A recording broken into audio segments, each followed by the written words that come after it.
Welcome to Three Commentaries. I am MongoSlade. This Dave Meltzer story deserves a longer form conversation that I really want to give it. Dave Meltzer is very, very upset that WWE and ESPN are working together. And now it appears that ESPN will not be following AEW anymore. Now, we've seen WrestleNomics, Post Wrestling, Meltzer, all these guys now are claiming that WWE is engaging in monopolistic practices by partnering up with ESPN, and that ESPN is no longer doesn't have any journalistic integrity, because Meltzer knows all about that. And it's very interesting. I want to give this a lot of space. You know, obviously we're going to say big ups to Meltzer Says What, who's going to contribute to this piece here. But we're going to talk about this, and we're going to start with Meltzer himself on his podcast, and then we're going to go to the Meltzer Says What clippings. So this is what posted on the Wrestling Observer Twitter account. So let's get into this. Is the world of journalism is so different. You know, it's like, for me, it's like it's a different world. It's like nauseating, but you know, it's changed. And believe me, I have accepted the change. I just hate it. You know, in all across everything, it's just, you know, the fakeness. The lawsuit over the, you know, the Georgia voting thing came out, and the Fox hosts, you know, testified under oath, you know, in depositions about how they didn't believe anything that they said. They were just saying it because, you know, that's what the audience that they have wants, you know. All right, let's pause. Is so different. Whoa. Let's go back. All right. So I'm not going to get too much nauseating, but you know, it's changed. I'm not going to get too much into this. I don't know that much about the Dominion voting thing, but I do know that for years, Fox has claimed to be mostly entertainment and not news. All right. This means that the presenters, the reporters, are basically just performers. They don't necessarily put out information that they personally believe. They put out information that the audience wants to hear. This is something that is a recurring issue. This is the same thing MSNBC does. Same thing CNN does. Same thing Dave Meltzer does. The thing is, Fox got caught doing it.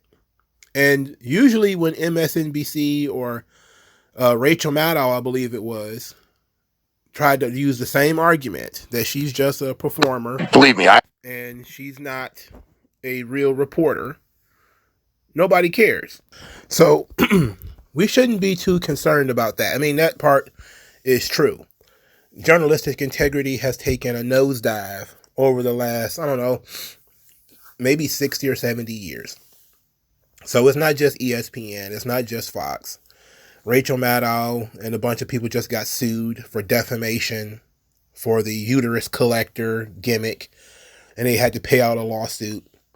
Now, they sometimes are able to defeat these lawsuits because they're reporters. They get, you know, slap protections, meaning that you have to prove actual malice, and you can always claim it's your opinion and all this sort of stuff. There's all kinds of weasel things that journalists and reporters can do to obscure their biases and ridiculous comments. So Meltzer is not wrong.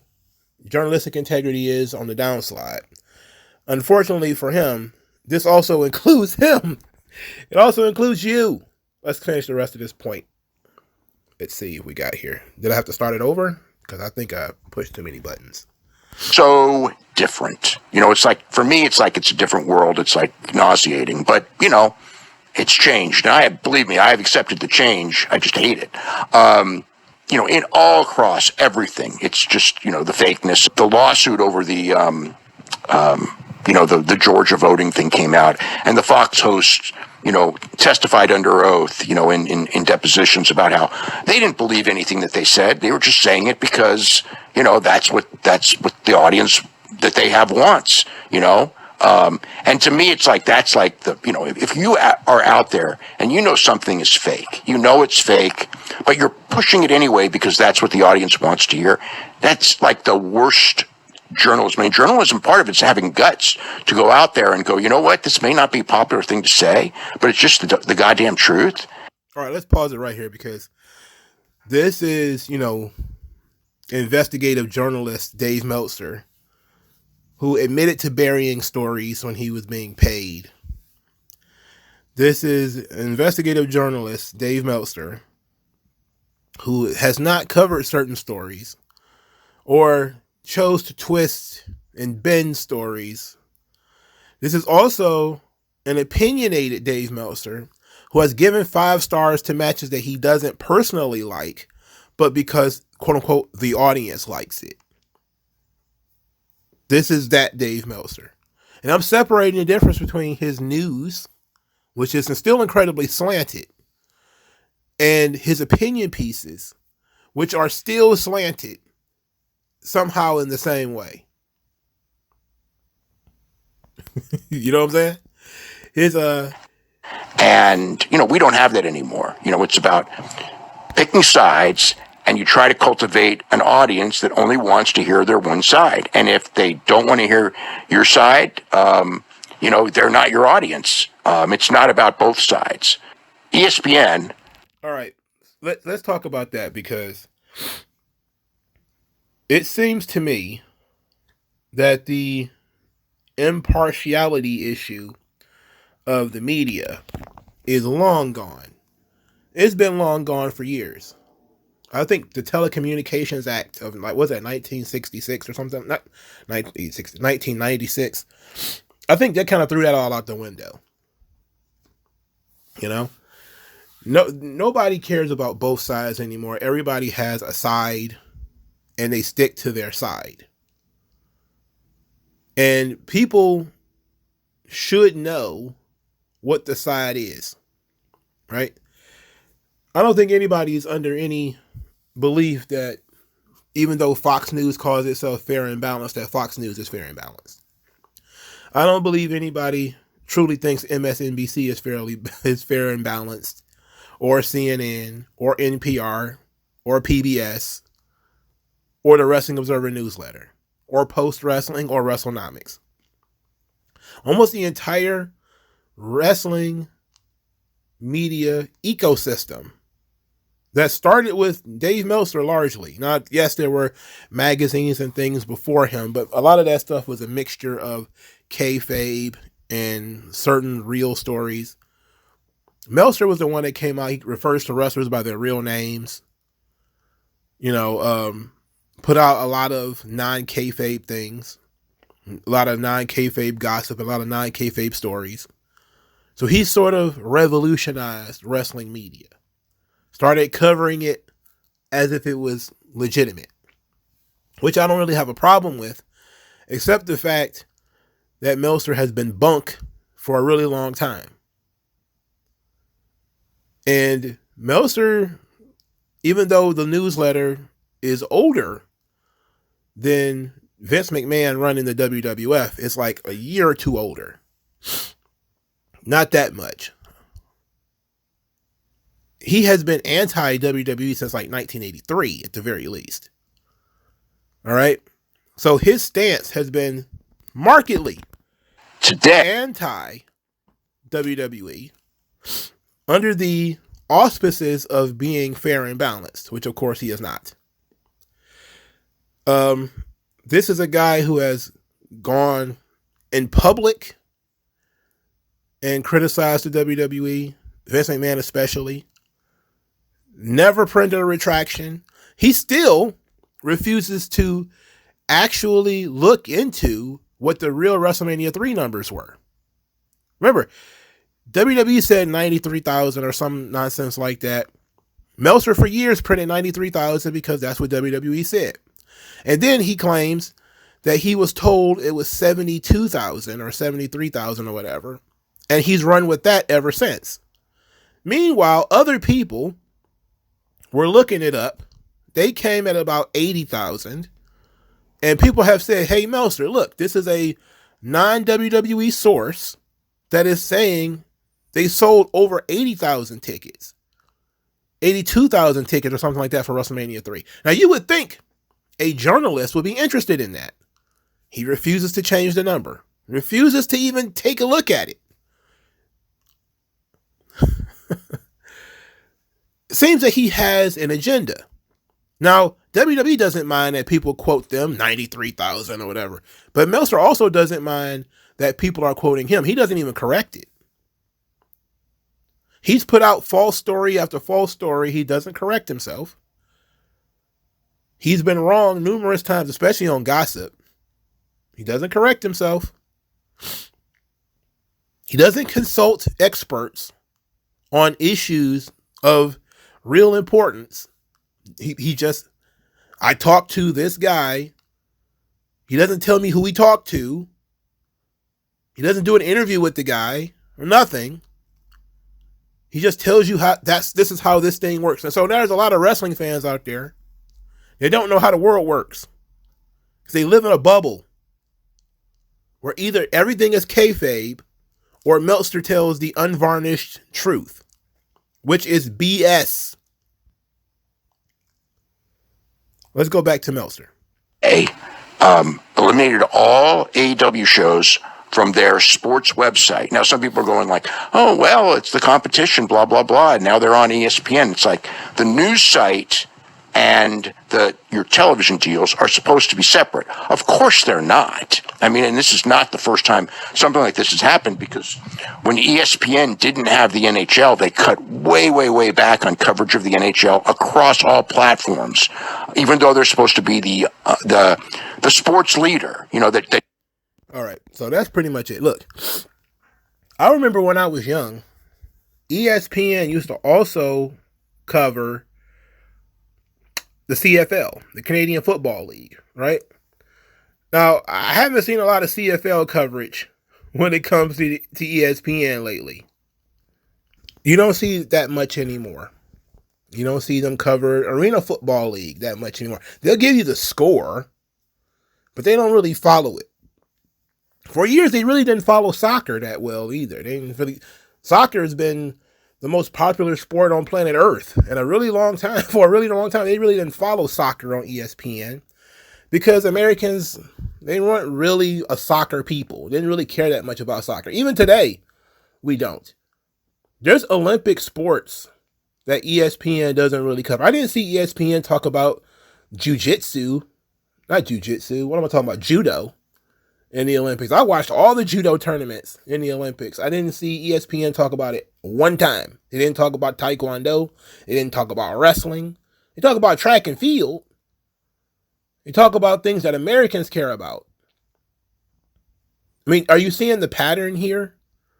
There are certain things that ESPN is not going to cover because it appeals to a niche audience.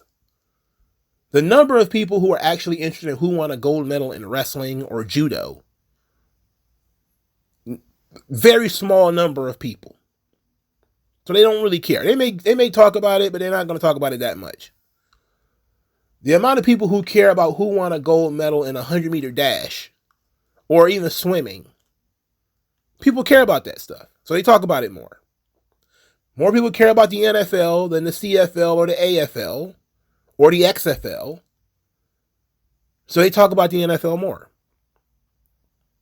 The WWE is that.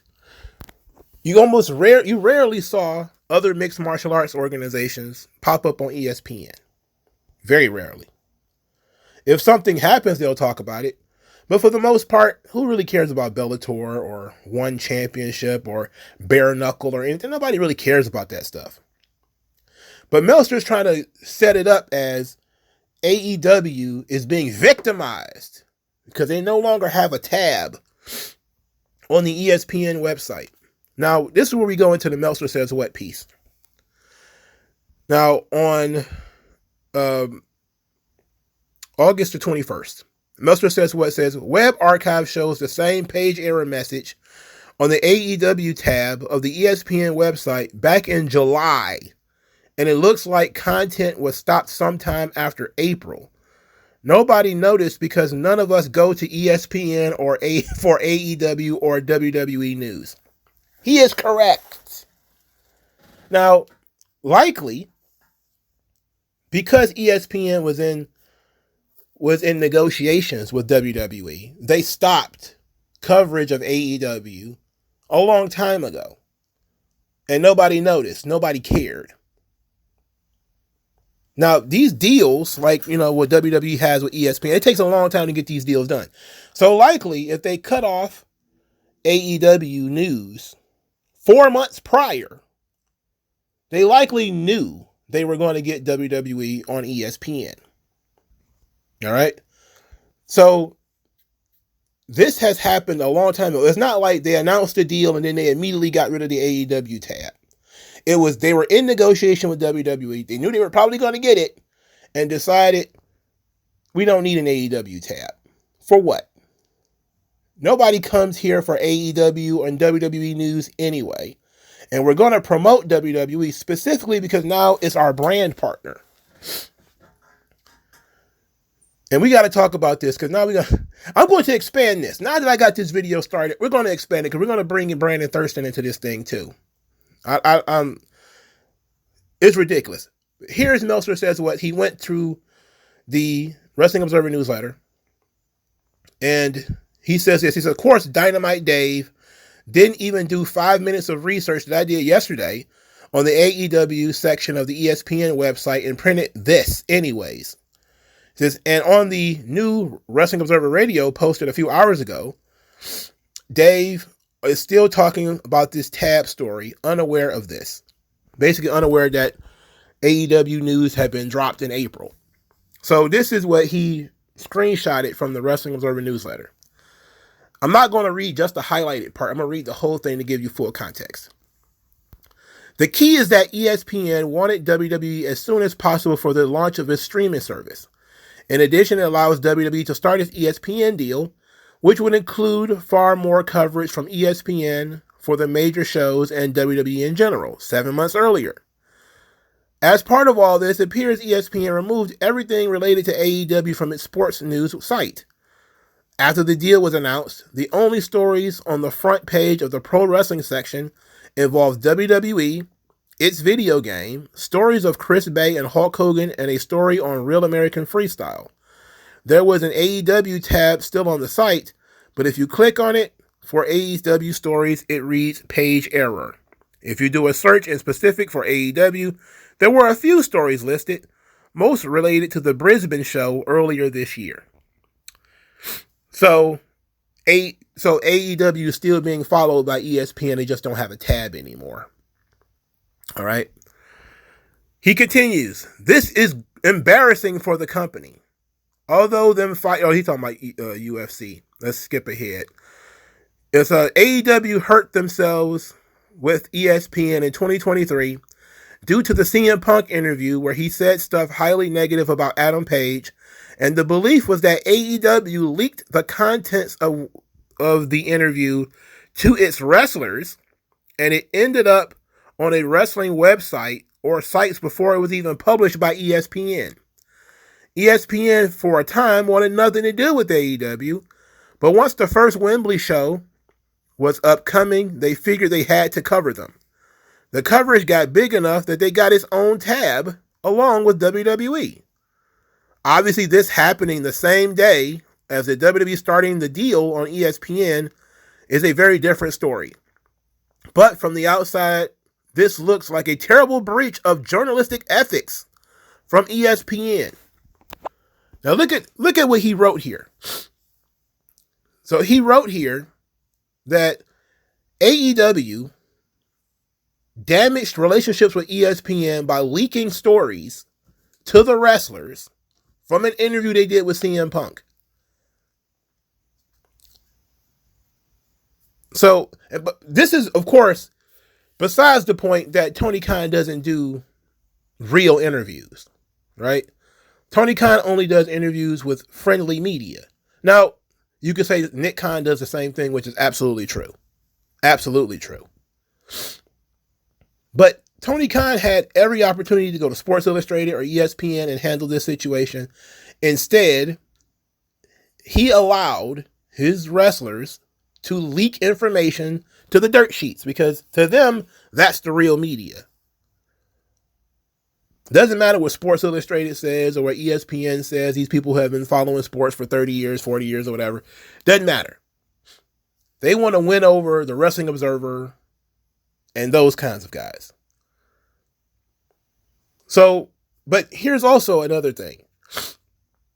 ESPN is not going to follow gossip and BS, which is 99% of pro wrestling media, is gossip and BS. If it was a major sports story, like, AEW selling 70,000 tickets or whatever in London, that's a major sports story. Yes, ESPN is going to cover that. But why would the ESPN cover anything else that occurred in AEW? There's only been about 3 things worth talking about on a national cable news site that has anything to do with AEW. CM Punk coming in, CM Punk going out, and All In. That's pretty much it. Wrestlers being released, wrestlers being signed, none of that stuff matters to ESPN. They don't care about that crap. All right? There's been nothing else. Tony Khan has NDAs up the wazoo, so there's no stories coming out. They don't follow any of the AEW lawsuits either. So it's not like they're following only negative AEW stories. They're not following anything.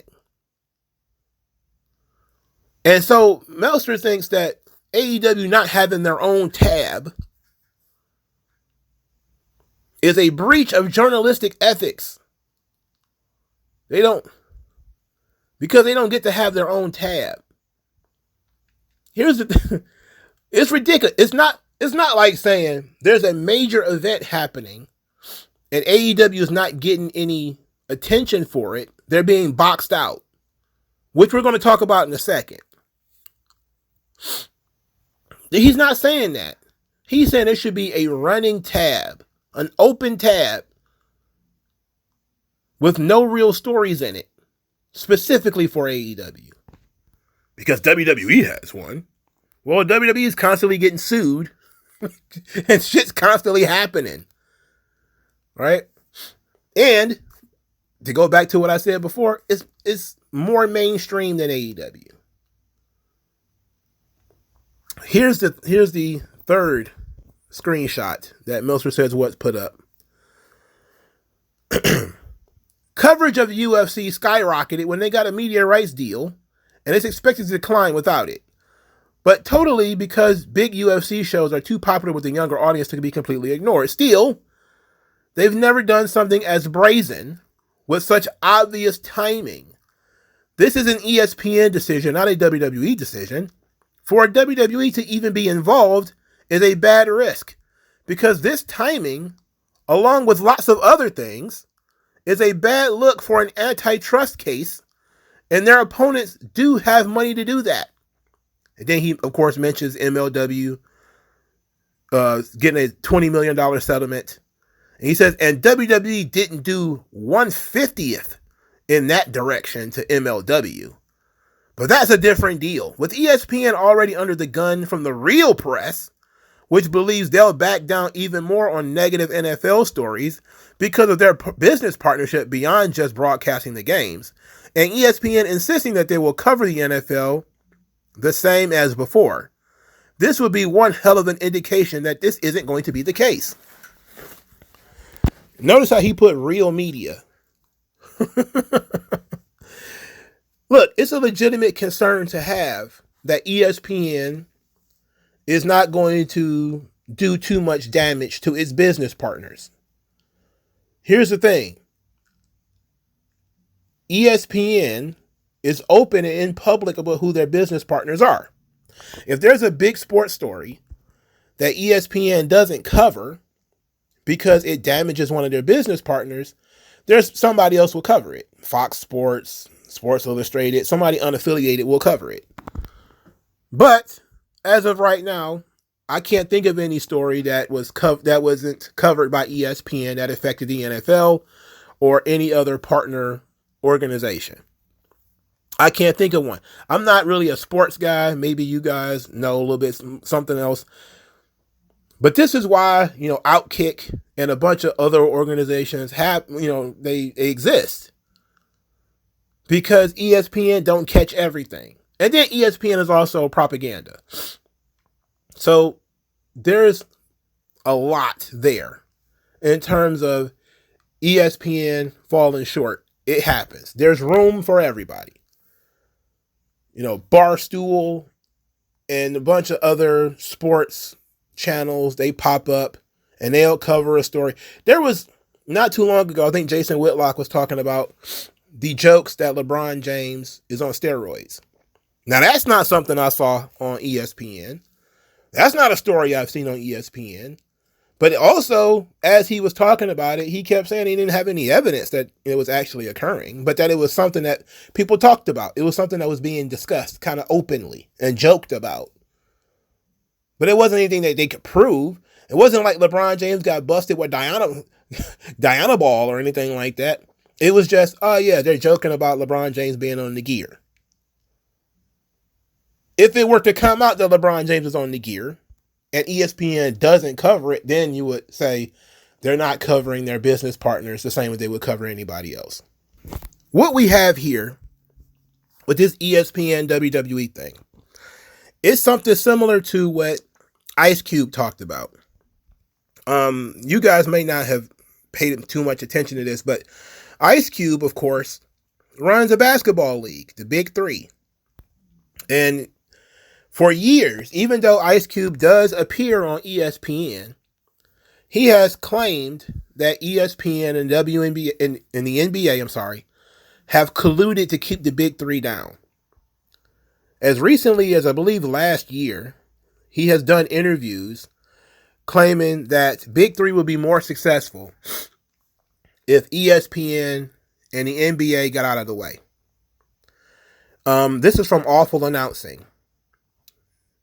He says, Ice Cube believes the NBA views the Big Three as a rival and has encouraged sponsors and major networks such as ESPN to disregard the league, making it more difficult to flourish. And Ice Cube allegedly said, tell other media outlets to not cover us if they want to cover the NBA, advising networks not to play us if they're NBA networks. These kinds of things hinder the growth of the league, but it hasn't stopped the growth of the league because people still want it. So there's a history of people claiming that ESPN is actively working against them and promoting the competition or promoting the rivals, or the bigger networks being able to use their leverage with ESPN to prevent sponsors and advertising, et cetera, et cetera. But that's not what Tony Khan's doing. If Tony Khan was making that argument, I would ask for evidence of that argument. Just like, if I were the NBA or ESPN, I would ask Ice Cube for evidence that we're doing this. You're saying we're colluding against you. Some people would say the Big Three just is not big enough. Not enough people care about it for us to cover it as much as you want us to. You have to get to a certain level first. Street ball, I don't remember getting a lot of coverage in ESPN. I know when it was a fad, it was a big deal. It got some coverage. I remember seeing it on SportsCenter from time to time. But it was never promoted. Now, I do think that ESPN hosting sports is a conflict of interest. That part is without a doubt true. You can't host shows. Now, to be quite honest, it's not like there would be other sports leagues if it wasn't for ESPN. Most of these sports leagues that ESPN are covering are monopolies. The MLB, the NHL, the NFL, these are monopolies, all right? If they have competitors, the competitors are so small that they're not relevant. They don't have a significant piece of the market. And this is the argument that Brandon Thurston has been trying to make. that WWE is dominating the market and they're counter programming. Let's talk about this while we're here. So, idiot Brandon Thurston, once it was announced that the WrestlePalooza show was going to happen September 20th, which of course is the same day as All Out,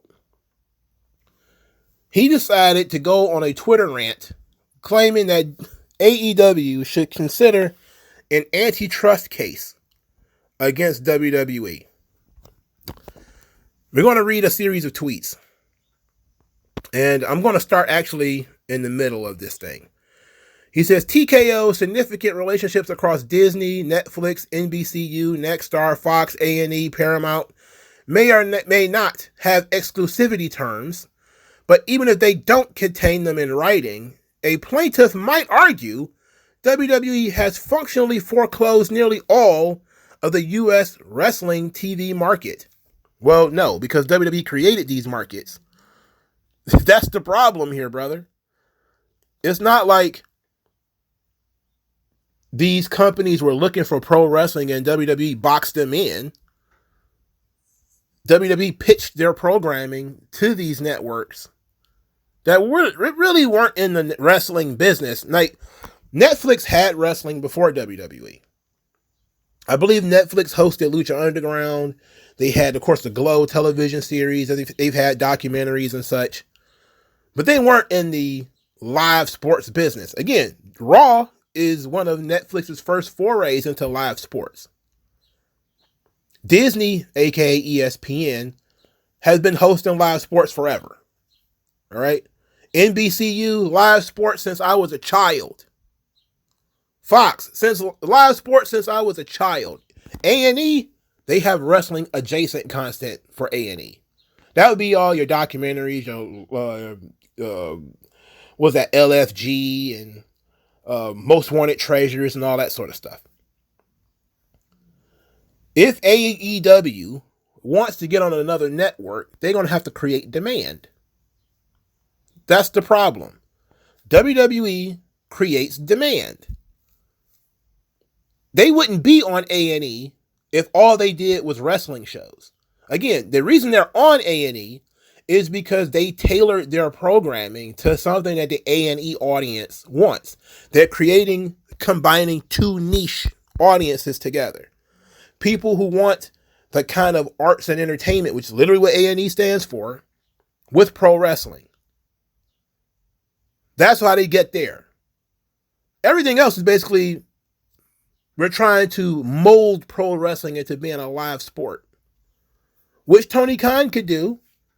And then there are still major distributors, Apple, Amazon, all sorts of foreign distributors that you could go into if you were so inclined. CBS. CBS has been around for a really long time. So there's three major ones right there. Now, you could probably say, we don't know because Paramount/CBS now has UFC. Are they going to want AEW on that? Who knows? We don't know. But until AEW actually tries, we won't know. And since they haven't really been trying, we don't know. So, he continues. There are a few prominent media companies TKO doesn't have deals with, which are people that I've already mentioned. But MLW got its case to move forward when a pre-merger WWE had deals with lesser variety of U.S. media partners. Tony Khan, in past public comments, have claimed WWE interfered with AEW talent contracts. If true, that conduct could be seen as part of the monopoly strategy or restricting access to talent so others can less effectively compete. Of course, we know that AEW did the same thing, right? They reached out to people before their contracts were up and told them they were going to bring them in. I mean, come on. This stuff has to stop. You have to start thinking about things, man. He said WWE's ticket prices increases, and because sales are actually still strong regardless, could support a market power claim by suggesting fans don't have equivalent alternatives. What are you talking about? Fans don't have equivalent alternatives because they can raise prices and still sell tickets? It's supposed to be WWE's fault that AEW can't sell tickets? Oh, I have to lower my ticket prices and take in less money so that you can be a more effective competitor. Come on. Who believes that? See, he just want to throw things out there. What he really wants is the story of AEW and WWE going to court. That's what he wants. He wants that story. And he's trying to create demand for that story. And maybe Tony Khan will be dumb enough to bite it. Maybe he'll be dumb enough.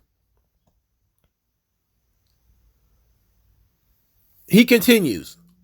One obvious defense is that AEW has declined in consumer categories from a few years ago for reasons having little or nothing to do with WWE. And AEW just renewed a major media deal with Warner Bros. Discovery in 2024. Look, you can't have things both ways. You want AEW to be seen as a legitimate competitor. You want WWE to say that AEW is a legitimate competitor, but you also want to sue WWE for being a monopoly. You cannot have both. You can't have both. We're sitting here talking about media integrity. Since when do journalists suggest that one party should sue another and then try to provide them with evidence? He might as well just call Tony Khan on the phone and say, sue WWE. I'm going to give you some evidence to sue them. Is this impartiality? Is this journalistic integrity? Again, the reason why this was relevant is because Meltzer referenced this in his piece. He's just reporting, well, not even reporting, regurgitating the same crap that Brandon Thurston said weeks before. This came out, this Brandon Thurston rant on Twitter was August the 14th. Meltzer's article came out on August the 21st, literally 7 days later. And using the same logic. WWE is a monopsony. MLW sued them for less. Same mentality. Same garbage. All because a media tab was taken down. That somebody could have made a phone call and say, hey, could you put that tab back up, please? we would appreciate that. But this is wrestling media trying to gin up stories because unlike other media, they don't have anything to follow. If things are too boring, they'll try to create some shit. All right? So now they're trying to create stuff. Brandon Thurston continues. Antitrust victims need not be perfect. Self-inflicted decline and the renewal doesn't negate any possibility of antitrust harm. Warner Bros. Discovery renewal could be framed as survival. So you're going to reframe this argument for them. That's what's happening here. You are a part of the PR firm that is going to frame their media deals for them. You could just say this was a means of survival for us. Why would you be... Okay, let's continue. No other major media partners in the market could be positioned as the result of WWE's efforts. You're too good at spreading what you do. There's too much Hidden Valley Ranch in all of these grocery stores. We should sue. Open Pit has way too much shelf space on the barbecues. What are you talking about, man?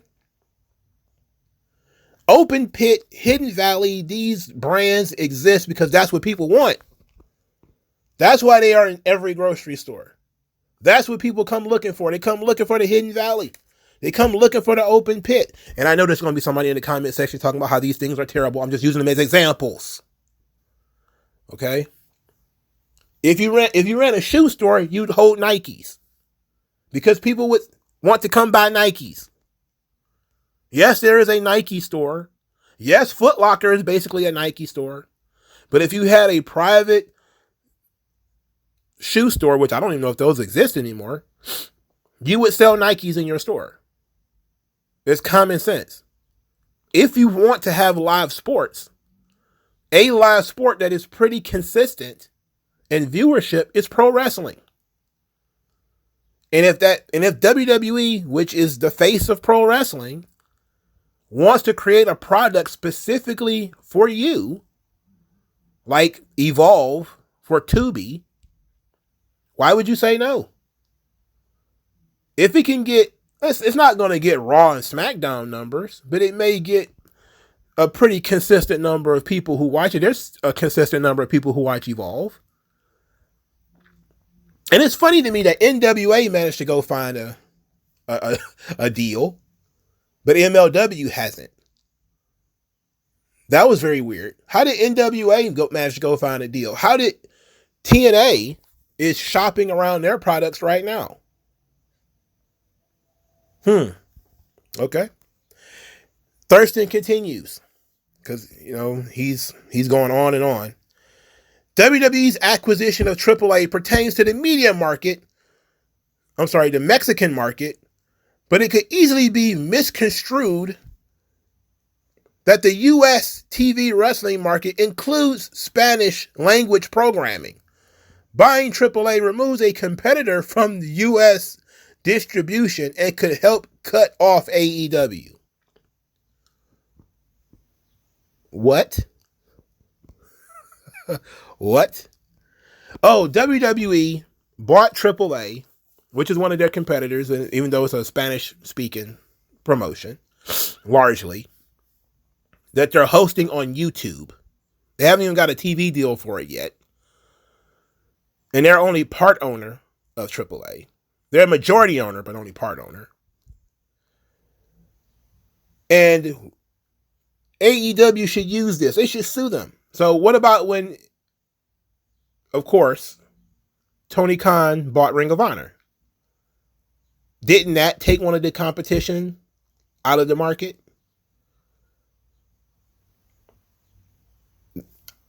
You tell me. Anyway, here's another one.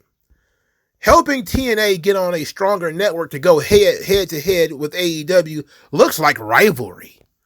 But in the context of possible venue lockouts, media foreclosures, and talent interference, could be another item in a pattern of antitrust. What? WWE does not own TNA. Even if they are puppeteering TNA, which a lot of people believe, they still don't own it. The people who are in leadership positions in TNA have to make the business decisions for TNA. And then here's the weird thing. The AEW fans will consistently tell you TNA is no competition. They can't do 17,000 people like AEW just did for Forbidden Door. They can't do that. Then why are you worried about them running head to head to you on TV? You don't care. The people who want to watch TNA will watch TNA. The people who want to watch AEW will watch AEW.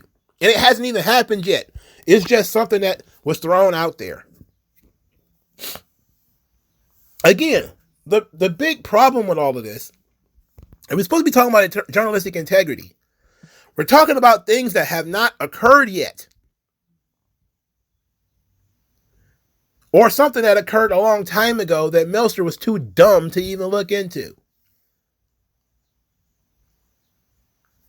AEW lost their ESPN tag back in April.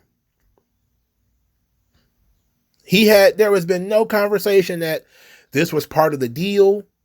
There's no whistleblower saying, yeah, part of the WWE deal is that you can't follow AEW anymore. They had to take the tab down, and they're going to, they're interfering with AEW sponsorships and advertising and all that sort of stuff. No, there's no whistleblower. There's no story of any of that stuff occurring. AAA nor TNA run opposite AEW on television. Oh, they're running pay-per-views at the same time. WWE can run a pay-per-view whenever it wants. And then the weird thing is, it just came out because none of the all too smart wrestling media knew that WWE had a per show deal with Peacock. And they ran that deal out by doing 2-day events. So they kept having premium live events until that time limit ran out. And then they restructured the deal where they can get out of it sooner, get onto ESPN quicker, but in exchange, they gave NBC more Saturday Night's Main Events for Peacock. And then Dave Meltzer twisted that by saying, well, the viewership for Saturday Night's Main Event wasn't very good, so they moved it to Peacock. But we're supposed to be unbiased and have journalistic integrity. What's the evidence for that? What was your evidence that people were disappointed in Saturday Night's Main Event? That's why it was moved to Peacock. Because if they were disappointed in WWE product, then you should be able to quote somebody, right? Who are you quoting? This is supposed to be journalistic integrity we're talking about here. Who did you talk to? Very, very bizarre stuff going on here, man. This wrestling media thing is... These people are very strange. They can't just follow stories. They have to make them up. They're going on these indignant rants about integrity and monopsony and antitrust and all this shit. And people just want to watch wrestling, man. You're not a lawyer. You don't know what you're talking about, really. You know what I'm saying? you really don't know what you're talking about. You could do 5 seconds of Googling to see what's going on. But whenever there's good news coming out from WWE, instead of just following the news, you know, because they got scooped by NBC Sports, obviously, because NBC Sports would know more about WWE's dealings with Saturday Night's Main Event and then Post Wrestling and WrestleNomics would. But they're too cocky, they're too arrogant, it's too much in terms of hubris for these people.